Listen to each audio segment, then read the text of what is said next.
Boa noite. É uma alegria muito grande estar aqui junto com vocês, junto com amigos tão queridos, em um evento tão especial para todos nós. Nós vamos compartilhar hoje uma temática que faz com que a gente reflita sobre personalidade e individualidade.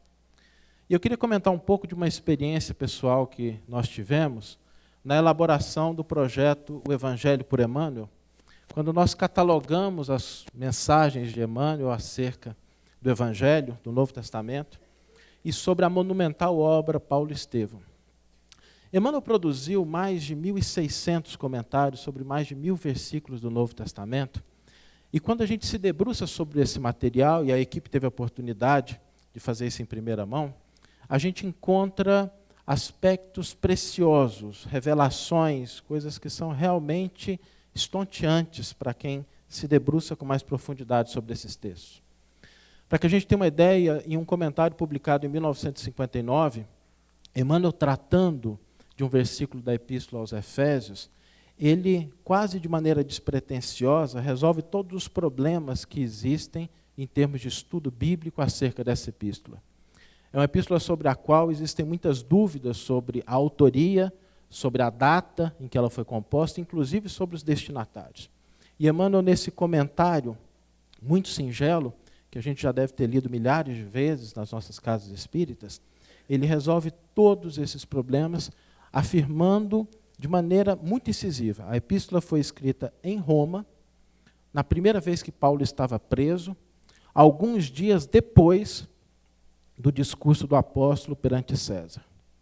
Esse é o grau de precisão que nós encontramos quando nós analisamos essa bagagem enorme de informações que esse Espírito nos traz, que ele nos legou. Eu queria compartilhar um outro também, que me chamou muita atenção pessoalmente.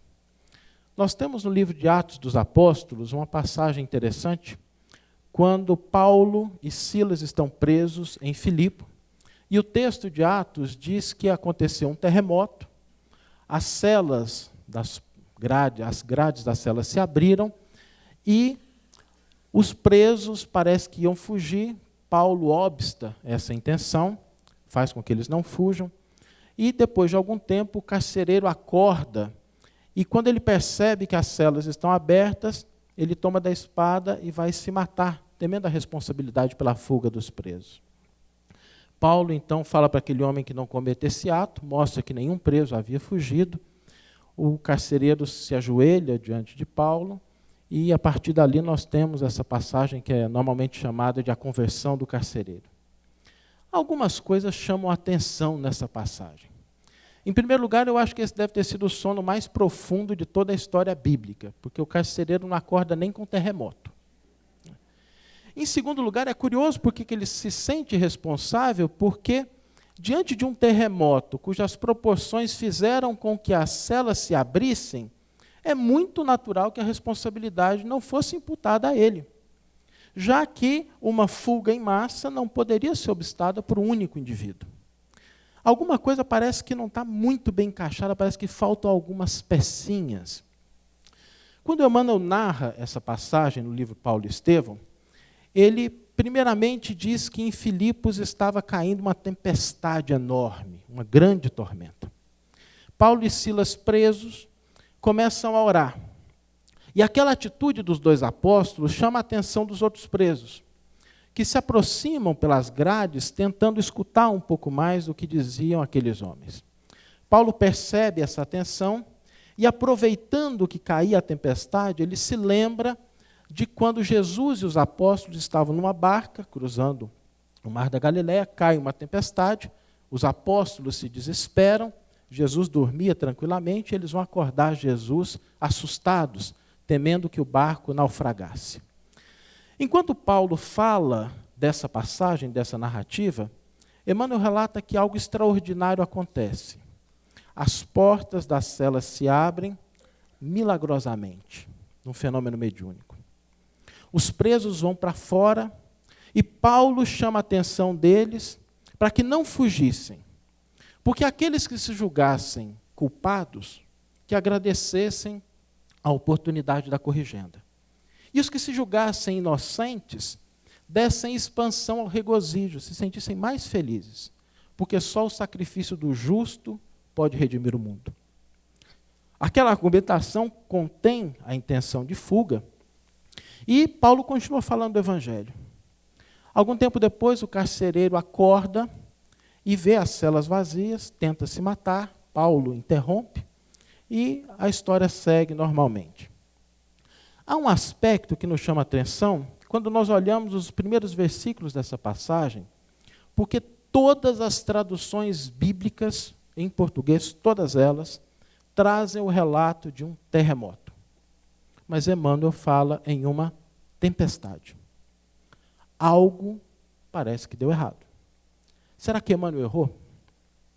Quando nós nos defrontamos com isso, nós nos lembramos que os textos do Novo Testamento foram escritos em grego e depois traduzidos para português. E nós fomos atrás dos originais gregos para entender o que estava registrado. Em Atos 16, 26, nós temos aí o texto, e antes que alguém se pergunte, isso não parece grego, é grego mesmo. Nós temos aí Atos 16, 26, e a palavra que foi traduzida como terremoto é essa palavra seismos, que deu origem a sismologias, cataclismas. Quando nós pegamos todas as ocorrências dessa palavra no Novo Testamento, e essa é uma forma de você entender melhor o texto, pegar o uso da palavra dentro do contexto histórico, cultural da época, nós descobrimos que ela ocorre 14 vezes no Novo Testamento. Em 13 delas, ela é traduzida como terremoto. E em uma, ela é traduzida como tempestade. Aonde ela é traduzida como tempestade? Mateus 8, 24. Que versículo é esse? A passagem de Jesus na barca com os apóstolos quando ocorre uma tempestade. Emmanuel corrige a tradução, explica o que aconteceu e ainda deixa a dica para que a gente encontre o local onde essa palavra foi traduzida como tempestade, que deveria ser a tradução na ocorrência de Paulo e Silas presos. Nós nos defrontamos com muitas coisas como essa. Eu acho que nós vamos gastar ainda alguns séculos estudando esses textos e compreendendo o que representa essa bagagem, essa memória espiritual que Emmanuel foi coletando ao longo de séculos e séculos. Mas nós aprendemos com a doutrina espírita que não basta o deslumbramento, não basta o encantamento. Allan Kardec disse na introdução do Livro dos Espíritos que falsíssima ideia formaria do Espiritismo quem julgasse que a sua força lhe vem da prática das manifestações materiais, dos fenômenos. Sua força está na sua filosofia. Não adianta nós olharmos para informações, para revelações como essa, se isso não alterar a nossa forma de pensar, de sentir, de enxergar o mundo. A compreensão de que existe um fio condutor, uma memória que transcende a personalidade, faz com que nós alteremos a nossa percepção da história humana.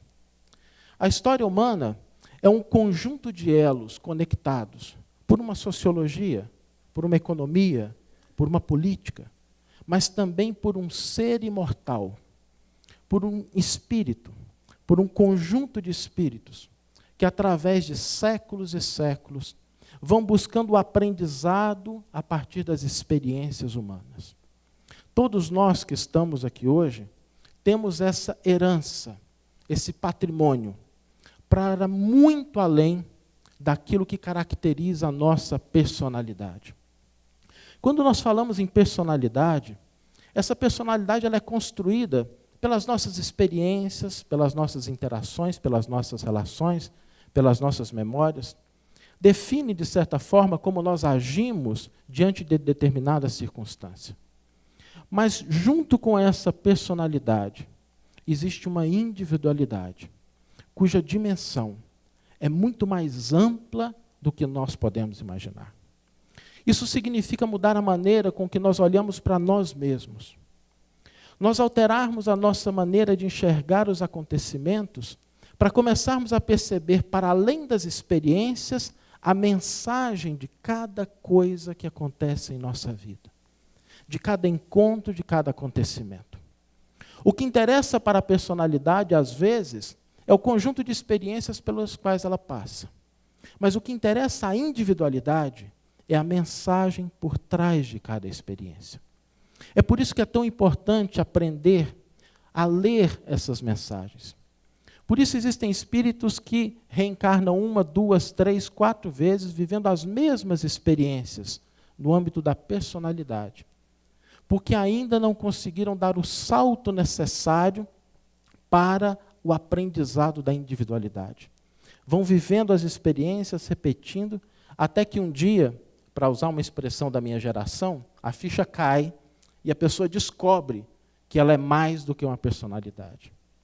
Significa a gente olhar não para aquilo que acontece conosco no mundo, mas o que interessa à individualidade é o que ela faz no mundo. Não é aquilo que chega para mim, mas o que eu transformo e como eu reajo, o que eu ofereço, quais são as minhas ações. É nós entendermos que para além do material, existe um espiritual que não nega a materialidade. Nós sabemos disso quando olhamos uma criança brincando, por exemplo, com massinha, com pecinhas, e a gente vê a criança desenvolvendo habilidades no trato com aquele elemento material. A gente costuma brincar que o ser humano não cresce, é só o brinquedo que muda de preço. Eu conheço uma mulher muito sábia que dizia assim: os homens jamais crescem, os brinquedos é que ficam mais caros. É nós entendermos que a nossa personalidade tem um fim, tem uma finitude. Nós nascemos, crescemos, envelhecemos e morremos. Mas a nossa individualidade está sujeita a um processo de progresso constante. Isso faz com que nós tenhamos condição de vencer o maior inimigo da nossa felicidade, o medo. O medo de perder o emprego, o medo de terminar uma relação, o medo das pessoas não nos aceitarem, o medo da gente não conseguir aquilo que a gente almejaria, o medo de sermos quem nós realmente somos. Quando nós entendemos essa dimensão do eu, nós começamos a perceber que não há nada no universo capaz de alterar o que nós somos. O nosso corpo físico pode ser destruído amanhã, e nenhum de nós vai deixar de ser o que nós somos internamente. Isso também altera a maneira como nós nos relacionamos com o outro. Porque o outro também é um indivíduo em processo de evolução. E às vezes nós olhamos para uma pessoa equivocada e categorizamos ela dentro de um determinado patamar, quando dentro do seu processo evolutivo ela deu um salto enorme. Mas nós não temos condição de avaliar isso. Porque a história do outro, de cada pessoa sentada ao nosso lado, é inabordável e inacessível a cada um de nós. Significa nós começarmos a pensar numa dimensão de igualdade que não é a igualdade da personalidade, porque caracteriza circunstâncias, situações, elementos que estão relacionados com o nosso momento. A melhor definição de igualdade, a mais sucinta, e que nós consideramos a mais bonita, foi dada por Jesus quando ele nos diz: Pai nosso. Porque é a igualdade da origem, a igualdade da filiação divina, que é patrimônio de todas as criaturas. Entendermos que no encontro com o outro existe sempre um propósito de aprendizado e de realização de algo positivo. Quando nós nos deslocamos dessa proposta, nós começamos a construir relações doentias, ao invés de relações fundamentadas e baseadas nessa compreensão mais elevada do que nós somos. Essas relações estão estruturadas em valores que nem sempre nós colocamos como sendo os mais importantes no nosso cotidiano. O valor do zelo, do cuidado, do carinho, da gentileza. Quando de nós nos lembramos da última vez em que nós recebemos um gesto de gentileza no trânsito? E quando nós oferecemos um gesto de gentileza no trânsito? Cuidar de pessoas, de relações, cuidar do nosso planeta. Resgatar um indivíduo cósmico que vive e que interage. Mas que interage de uma maneira diferente, porque reconhece a importância da gratidão. Um sentimento, às vezes, esquecido no nosso dia a dia. Gratidão pelo que nós recebemos. Às vezes nós somos capazes de pleitear, sim, os nossos direitos, mas nem sempre nós conseguimos equacionar e elencar o quão nós recebemos da vida. O domínio do indivíduo reconhece que não é o ponto de chegada que define quem nós somos, mas o caminho. Porque é nele que estão os companheiros, as mensagens, as lições que nós precisamos. Significa nós entendermos que ontem, hoje e amanhã, o grande desafio da individualidade é o desafio do amor. Amor que vai muito além de um sentimento. Amor é uma forma de compreensão. Ninguém entende aquilo que não ama. Amor é uma força de transformação. Quando você ama efetivamente, você é capaz de transformar o ambiente em que você está, as pessoas com quem você se relaciona, as circunstâncias nas quais você está inserido. Amor significa começar a despertar, no âmbito de cada indivíduo, aquilo que ele é, com as suas características, com as suas propostas, com a sua parte no universo. Significa fazer aflorar o que nós somos de fato. Começar, talvez numa metáfora muito bonita, a brilhar o que nós temos por dentro. A iluminar a partir do que nós somos. Talvez por essa razão, nós vamos encontrar na fala do Cristo aquela proposta para cada um de nós. Vós sois a luz do mundo. Vencer a personalidade e alcançar a individualidade que cada um de nós é, constitui uma proposta para que nós possamos construir um mundo melhor a partir de nós mesmos. Muito obrigado.